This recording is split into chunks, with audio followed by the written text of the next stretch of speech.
अंडकोश में फैला हुआ फिस्टुला बन सकता है सबसे खतरनाक। बहुत बार इन्फेक्शन ज्यादा बढ़ने के कारण फिस्टुला अंडकोश के थैली में फैल जाता है। जैसे हाइड्रोसिल में अंडकोश में पानी जम जाता है, वैसे स्क्रोटल फिस्टुला में अंडकोश में पस बन जाता है, मवाद बनता है। जब भी अंडकोश की थैली में मवाद बनता है तो वो कॉम्प्लिकेटेड फिस्टुला बन जाता है। बहुत बार पेशेंट विदाउट एमआरआई सर्जरी कर लेते हैं और तभी उनका फिस्टुला रिकरेंट हो जाता है, यानी वहां पे सर्जरी फेल बन जाता है। मेरे पास भी बहुत सारे पेशेंट ऐसे आते हैं कि जिनको अंडकोश की थैली में फिस्टुला है, वो विदाउट एमआरआई धागे वाला ट्रीटमेंट कर लेते हैं, ओपन सर्जरी कर लेते हैं। लेकिन वहां पे ओपन सर्जरी अगर करते हैं, अगर आपके अंडकोश की थैली में भगंदर है, एब्सेस है, पस है, और अगर आप ओपन सर्जरी करते हैं तो पूरा वो अंडकोश का थैली ओपन होता है। पोस्ट ऑपरेटिव यानी ऑपरेशन करने के बाद सेकेंडरी इंफेक्शन होने का चांस ज्यादा रहता है। पेशेंट को काफी सारा दर्द रहता है कि अगर आप स्क्रोटल फिस्टुला में अगर आप ओपन सर्जरी करते हैं, टाके लगाना पड़ते हैं, काफी सारा बेड रेस्ट आपको लेना पड़ता है।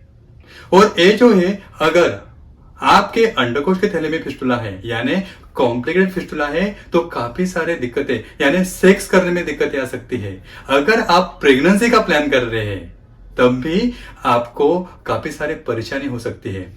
ऐसा देखा गया है कि ये जो स्क्रोटल फिस्टुला यानी जब भी अंडकोश के थैले में अगर भगंदर फैलता है, उसे स्क्रोटल फिस्टुला कहते हैं। ऐसा देखा गया है कि ये जो स्क्रोटल फिस्टुला है तकरीबन 25 ईयर्स टू 35 ईयर्स के लोगों में ज्यादा बनता है।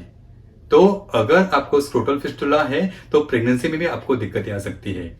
तो अगर आपको ऐसा है कि बार बार सर्जरी करने के बाद भी अगर आपको रिकरेंट फिस्टुला है तो आप हमारे ब्रांच में जा सकते हैं। अभी हमने ऑल ओवर इंडिया तकरीबन 70+ ब्रांचेस ओपन किए हैं। हमारे सब स्टेट्स में अभी हमने ऑल ओवर 70+ ब्रांचेस ओपन किए हैं। अगर आपको बार बार सर्जरी करने के बाद भी अगर आपको फिस्टुला बन रहा है तो आप हमारे ब्रांच में जा सकते हैं। अगर आपको मुंबई में आना है तो कॉल करना है 9820703498।